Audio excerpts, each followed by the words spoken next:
생명과 인간보에 대해서 좀 여쭤보도록 하겠습니다. 요즘 이제 베지테리안들이 많이 들고 있는데요. 생명에 대한 이제 관점이 확산되면서 과연 채소도 생명이냐?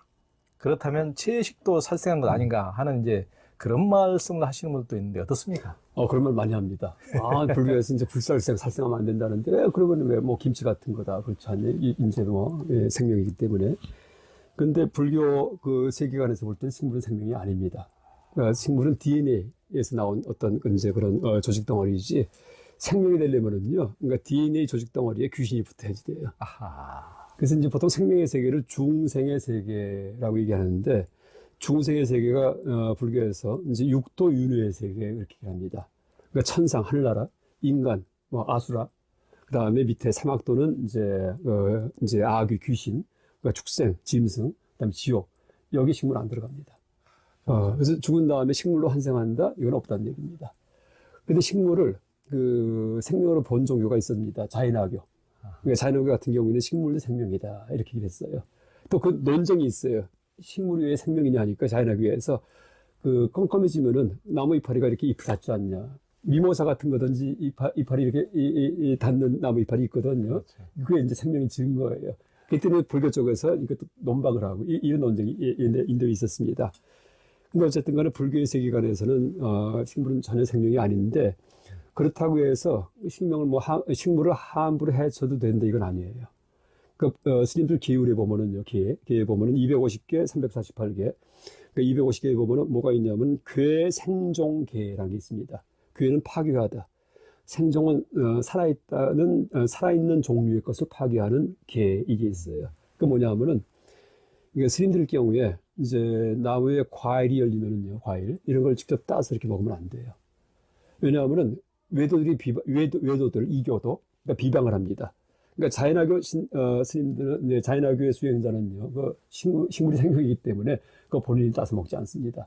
근데 불교 스님들은 저걸 따서 먹는다 하면서 일반 제가자들이 신심이 이제 떨어진답니다. 훨씬 자연화교가 청정하다 이렇게 되기 때문에. 그래서 이제 어떻게 얘기를 하냐 하면은 이 과일을 따 먹을 때도요, 예를 들어 사과를 갖다가 드실 때 스님께서 이거 직접 따는 게 아니고 절에 사는 제가불자 중개인이 있어요.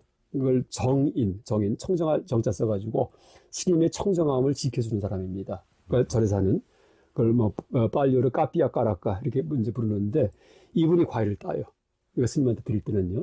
그 다음에 또 그냥 드려도 안 돼요. 칼로 험집을 한번 내요. 죽이는 신용을 해요. 그 다음에 드리면은 드실 수가 있어요.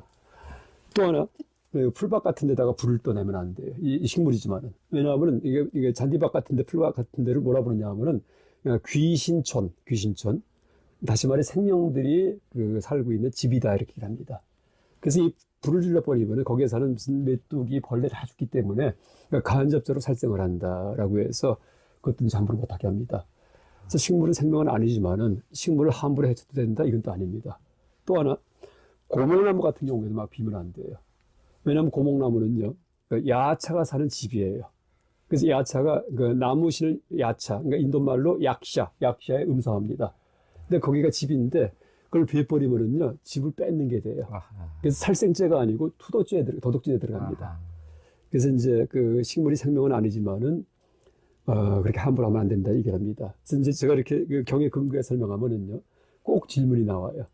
식물도 뭐 음악 잘 틀어주면은 뭐 교향곡 이러면 잘 자라고 한다고 좋은 마음을 주면은 뭐 잘 크고. 그래서 답이 항상 뭐냐 하면은요, 식물만 그런 게 아니고, 그 좋은 마음을 품어주면 물도 변합니다. 육각수로 변합니다. 그래서 광물도 변합니다. 그래서 그 식물이 생명이기 때문에 잘 크는 게 아니고, 사람의 마음이 이제 그렇게 혹시 그런 일이 있다면은, 그걸 변화시키는 거지. 그러니까 광물이든, 뭐 물이든, 배추든 간에, 어쨌든 식물은 생명이 아니다. 이렇게 얘기할 수 있겠습니다. 네. 그러니까, 우리는 전통에서는 막 당산나무에 어떤 뭐가 이제 있는 것처럼 굉장히 존귀하게 하는데, 그것도 어떤 뭐 야차나 이런 것의 거주지라는 어떤 개념이 이제 습합될 수도 있고, 아니면 그렇죠. 우리에게는 또 샤머니즘 전통에서는 조금 더 이제 애니미즘적 성격이 더 강했을 수도 있고. 그렇죠. 네, 나무 신자라고 생각할 수도 있고요. 네, 그렇죠. 그렇습니다. 하여튼 불교에서는 이제 채소나 나무나 이런 것은 생명으로 보지 않는다. 네. 그렇습니다. 또 이제 물고기를 사서 살려주는 이제 방생을 하는 사람들까지 이제 불교에는 많이 있는데, 만약에 물고기를 죽이는 횟집을 하면은 이제 불자로서는 굉장히 꺼림칙할 텐데요. 불자들은 횟집을 하면 안 됩니까? 참 그게 문제가 되죠. 틀림없이 5개 가운데 하나가 불살생이에요. 그렇죠. 그 모기 죽이는 거, 예를 갖고요. 그 다음에 직업도 뭐, 이제 불자인데, 이제 생업 때문에 그 횟집, 그러니까 매일같이 뭐, 이 가자미든지 이런 것들은 이제 살생할 수 있습니다. 근데 이제 어떤 개가 있냐면은요. 그 불자가 5개를 받는데, 5개. 그 보통 5개가 살생하지 말라. 생명체 죽이지 말라. 이게 첫 번째고요. 그 다음에 투도, 도둑질하지 말라. 남의 거 뺏지 말라. 훔치지 말라. 그 다음에 사음, 삿된 음행하지 말라. 이게 있고요. 그 다음에 이제 거짓말하지 말라가 있고, 술 마시지 말라. 5가지가 있습니다. 그러니까 이 5개가 이제 이 불사들의 기본 어떤 윤리 덕목인데, 그 우바세 계경이라는 경에 보면은요. 그러니까 흔히 또 이제 그럽니다. 이게 이 여자분들은 보살님들 보통 그러니까 수계식 할 때 많이 가세요. 남편한테 가자면은 잘 안 가요.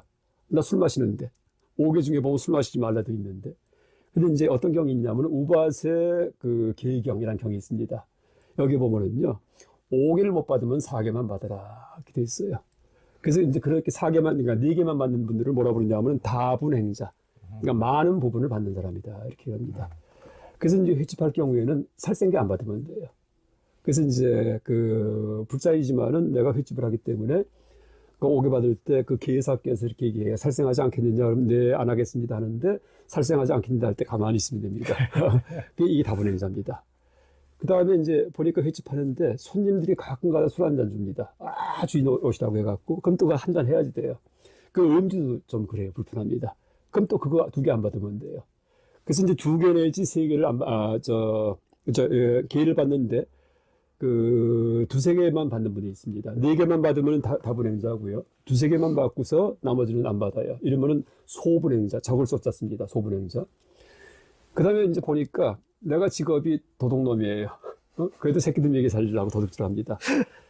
그러니까 이제 보니까는 도둑질 하다가 가끔 가다가는 막 뭐 이제 사람 해치기도 하고 강도예요, 강도. 아주 흉측한. 그 다음에 뭐, 이제, 도둑질 당연히 하고요. 그 다음에 거짓말도 막 하고요. 너 도둑질했잖아. 안 했다고 잡혀간 다음에 잡아댑니다. 또 술도 마시고 하는데, 내가 새끼들 먹여 살리려고 삿대는 안 하겠다. 부부에 관한 신임 지키겠다. 하면 요것만 지키면 돼요. 그럼 1분 행자. 이렇게 됩니다. 그게 경에 써 있어요. 그 다음에 그것도 못 하겠어요. 하나도 못 하겠어요. 진짜 나는, 직업이 할 수 없이 그냥, 이제 악행을 하면서 삽니다. 이럴 경우는 안 받아도 돼요. 그럴 경우에는요, 3기의만 받아요.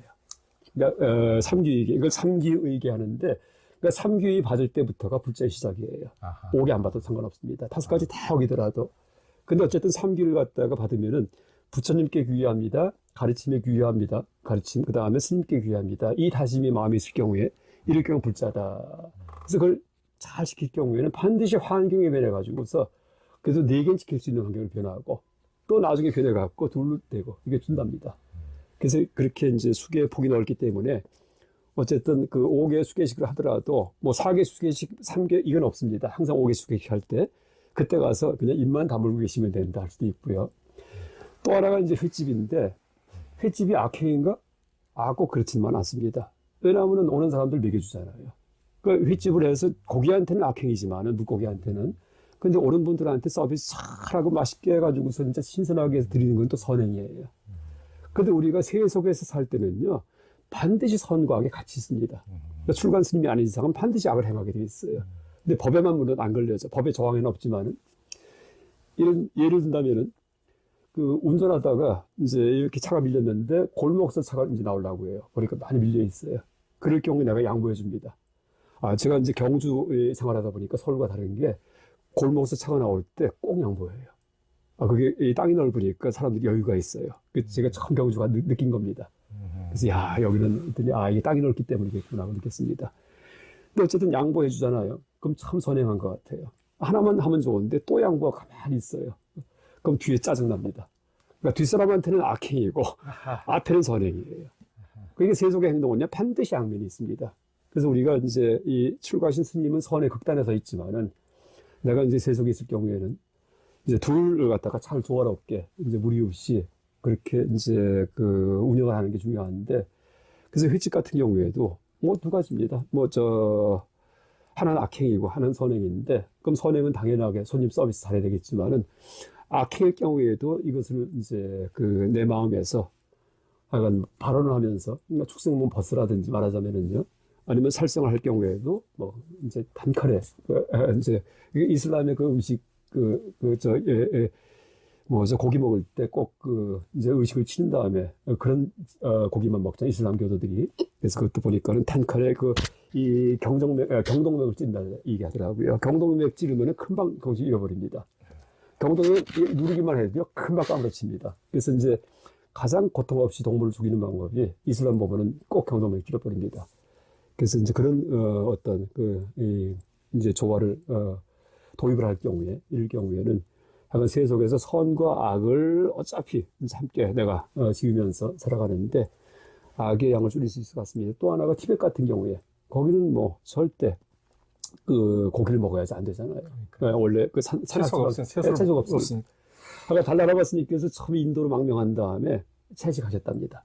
근데 몇 달 못 지나갖고 완전히 몸에 병이 나가지고, 왜냐면 체질 자체가 벌써 변해 있기 때문에. 그래서 이제 할 수 없이 육식을 다시 하셨다는데, 그래서 그럴 경우에도 그게 잘못된 거라면 뭐 티벳 불교 다 잘못됐겠죠. 다 육식하시기 때문에. 그래서 전에 가면은 다 고기 국 끓이고 계시는데요. 그래서 이제 그 마음 자세든지 이런 거 잘 불교적으로 이렇게 가지면서 할 경우에는 큰 문제는 없을 것 같습니다.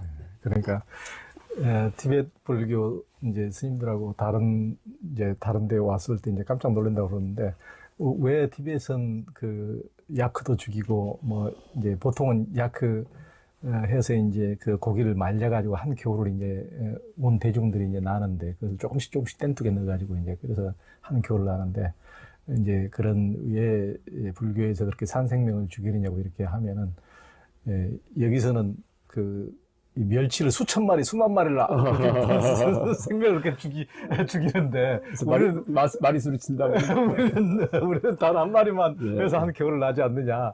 하여튼 이제 그런 얘기도 있는데, 이제 불교에서도 계율을 보면 이제 같은 이제 고기를 먹더라도 이제 자신이 직접 죽이지 않고, 그렇죠. 또 자신이 보지 않으면 괜찮다는 이제 이런 것도 있는데, 그것도 보면 이제 현대적으로 우리가 이제 요즘 깨인 사람들의 눈으로 보면은, 어차피 만약에 자기가 먹으면은 살생을 이제 방조하는, 자기가 직접 손으로 안 죽이더라도 그렇죠. 이제 방조하는 거나 마찬가지니까, 그래서 좀 더 이제 합리적으로 아까 이제 말씀하셨듯이 이제 뭐 우리가 무슨 병에 걸렸다고 한꺼번에 돼지 막 수만 마리, 닭 수십만 마리를 한꺼번에 막 죽여버리고 땅에 묻어버리고 이런 식으로 하는 것은 인류의 어떤 어떻게 보면 너무 육식을 끊지 않는 사람으로서도 가슴이 너무 깨름직한 게 남고, 그러니까 우리가 설사 하더라도 살기 위해서, 또 생명을 유지하기 위해서, 또 식사를 하기 위해서는 최소한 정도로, 그러니까 이제 전쟁에서 무지하게 사람을 죽이는 것과 마찬가지로 정말 우리가 먹지도 않을 그냥 생명을 막 해치는 것은 그 이상의 어떤 그것도 범죄 행위가 되는 거니까, 우리가 생명을 부지하기 위해서 그걸 해치더라도 최소한도로, 그리고 고통이 최대한 가장 없이 이런 식으로 우리가 좀 깨인 사람들 입장에서는 그런 식으로 대가지 앞으로 제도가 좀 더 보완될 겁니다. 지금 실험동물 같은 경우는 함부로 못합니다. 그래서 저희 대학 다닐 때는 뭐 개든지 원숭이 실험 마음대로 했거든요. 근데 지금은 그 윤리가 있어갖고 하가 개를 대상으로 해서 이렇게 실험할 때 얘네는 뭐 죽으면 실험하다가 그냥 처치합니다. 그랬는데 지금은 그것이 쉽지 않답니다. 그 법이 생겨서.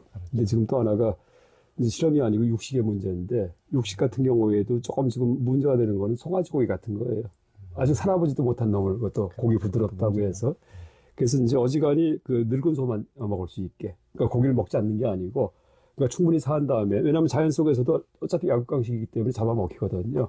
그래서 이제 어지간히 인간이 이제 가축일 경우에는 이제 몇 살 이상일 경우에만 도살할 수 있다든지, 이럴 경우에는 실험동물 지금 함부로 못하게 하듯이 이러면 훨씬 더 이제 좀 편안해지지 않을까 생각합니다. 이제 살면서 알고 짓는 죄도 많이 있는데요. 그러다가 이제 길을 가다가 개미를 나도 모르게 밟았다든가 하는 것은 이제 모르고 짓는 살생인데요. 알고 짓는 죄와 모르고 짓는 죄 중 어느 것이 과부가 큽니까? 거기에 보면은 이제 두 가지가 다 있습니다. 무슨 얘기냐면은, 우리가 안다 모른다 할 때 의미가 두 가지가 있어요. 이게 이제 선인지 악인지 모르는 거, 가치론적으로. 그래서 이제 막 행동했는데, 예를 들어 갖고 막 고기 먹는데 전혀 이제 죄책감 없이 먹는 것보다는 그래도 이게 잘못이구나 하고서 먹을 경우에, 이럴 경우에는 그게 과보가 좀 적답니다. 근데 전혀 인간이 아닌데 하면서 막 먹을 경우에, 이럴 경우에 전혀 생각도 안 돌리고요. 이럴 경우에, 그러니까 선악인지 모르고서 이제 짓는 죄가 이제 그 과보가 크다 이렇게 얘기합니다.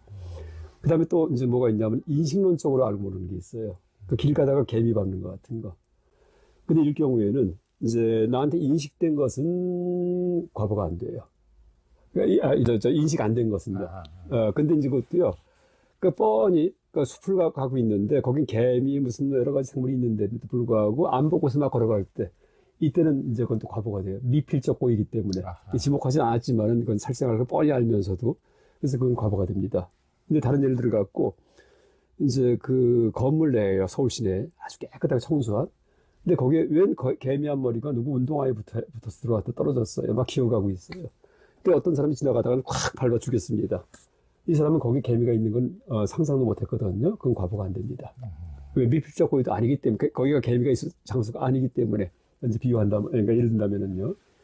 그래서 이제 정리한다면은 가치론적으로 그러니까 선인지 악인지 알고 짓는 죄 이게 그나마 낫다. 선인지 악인지도 모르고서 그냥 막 함부로 짓는 거 이건 축생과 같기 때문에 구제불능이다 이렇게 됩니다. 그래서 남을 막 해쳐도요 이게 잘못된 건데 하고 해칠 경우에 이게 훨씬 더 나중에 좋은 데는 아니지만은 덜 나쁜 데 간답니다. 그러니까. 근데 남을 해치면서도 전혀 죄책감도 안 느끼고 이럴 경우는 그냥 축생이기 때문에 이건 더 떨어진답니다. 근데 이제 그거 말고 알고 모르고가 인식론적으로 나한테 자각됐냐 아니냐 이 문제에서는 자각 안 된 것은 죄가 되지 않는다 이렇게 합니다. 미필적 고의까지 포함을 시켜가지고요. 네. 네. 양심이 어느 순간에도 양심이 없는 것보다는 있는 게 낫네요. 예, 그렇게 이제 경에 써 있습니다. 네. 부처님 말씀입니다. 네. 그 인과론인 이제 불교는 선인 선악, 악인 악과, 제 콩 심은 데 콩 나고 파 심은 데 팥난다 이런 것이지만 이제 불교도 알지 못하고 과거 잘못을 저지른 경우 이제 참회도 하고 수행을 통해서 지난 잘못에서 벗어나려는 사람들도 있을 텐데요. 악업의 종자가 수행을 해서 사라질 수가 있습니까? 그렇게 얘기합니다. 이제 원래 이제 지은 업은 결정되어 있다 과보가 이렇게 얘기를 하지만은 쫑카파 스님의 보리도 차제를 보면은요, 단 그 전제가 참회하지 않을 경우에라고 써 있어요. 그러니까 참회하지 않고 살 경우에는 반드시 내가 지은 업은 과보가 온다 그렇게 얘기를 합니다. 참회. 근데 참회할 경우에는 이제 악업의 종자가 말라버리든지 나중에 올 과보가 그러니까 희석이 돼가지고 희박해진다. 그래서 내 생에 지옥에 태어날 죄를 지은 사람도 업을 지은 사람도 악업을 참회를 할 경우에는 현생에 골치가 아픈 정도의 과보가 온다. 이런 말이 써 있습니다. 그래서 이제 그럼 참회가 뭐냐고 할 때 참회가 두 가지가 있습니다. 그 전문 용어로 사참, 이참 이렇게 얘기를 합니다. 사는 일사자 씁니다. 그러니까 직접 내가 지은 잘못을 떠올리면서 참회하는 거예요. 흔히 누구나 하듯이 이게 잘못했구나 하고서 이참은 진리리 짤 써요. 뭐냐면 공성의 자각을 통해 공성 모든 게 실체가 없다. 그러니까 죄에도 실체가 없다. 선도 악도 실체가 없다. 다 연기한 거다. 이런 통찰이 깊어질 경우에 이럴 경우에 이제 그 과보가 희박해진다라고 얘기합니다. 그래서 이제 이 참이에요. 진리를 자각함으로써 과보를 녹이는 게 있고요. 그 다음에 실제 내가 지었던 악을 갖다가 떠올리면서 과보를 녹이는 게 있고요. 그래서 이제 사참과 이참이 있는데 사참은 쉬워요. 내가 뭔가 이제 잘못한 게 있기 때문에 그럼 떠올려가지고서 가톨릭 같은 경우에 고해성사가 아마 그 사참에 해당합니다. 근데 불교는 꼭 스님께 그걸 얘기하고 할 필요 없습니다. 그냥 내가 떠올리면 돼요. 법당 가서 108참회든지 절을 하면서 진짜 내가 잘못했을 때 앞으로는 절대 그런 일을 안 하겠다고 다짐을 하고 그다음 자꾸 떠올리고서 이러면 어느 순간이 되면 그게 죄가 이제 사라지든지 희박해지든지. 이래서 이제 사참은 쉽고 실제 사참이 이 종교행위입니다. 종교행위의 어떤 그 대부분이 아마 사참이 될 거예요. 근데 이참은 어려워요. 왜냐하면 죄의 실체가 없다. 죄는 연기한 것이다. 악은 실체가 없다. 이런 얘기인데 그 말을 했다고 해서 실체가 없어지지가 않아요. 실체가 없으면 내가 통찰해야 되거든요. 왜 선과 악이 연기했는지 이걸 자각해야지만이 선과 악이 실체가 없구나 하는 걸 갖다 내가 파악하는 거지 말로다가 죄는 공하다 했다고 되는 게 아닙니다. 그럼 어떻게 하면 선과 악의 실체가 없는지를 아는가 할 경우에 이게 이제 실체가 없다는 얘기가 공하다는 얘기예요. 근데 공하다는 것은 그 연기한다는 얘기하고 동전의 양면입니다. 그 공하다는 걸 안다는 얘기는 연기를 한다는 얘기예요. 그럼 인간 사회에서 죄가 어떻게 해서 연기했는지, 선과 악이 어떻게 해서 생겨났는지, 여기에 대한 통찰입니다. 근데 제가 옛날 한번 여기서 대담할 때 말씀드렸지만은, 인간 사회의 선과 악은 사회생활 때문에 나온 겁니다. 인간이 지속한 사회적 동물이기 때문에 서로 남과 힘을 합해갖고서 최강의 포식자로 다 등극했거든요. 그러니까 인간 사회에서 남에게 함부로 할 경우에는요, 내가 빚지고 있는 거에 대한 배반행위입니다.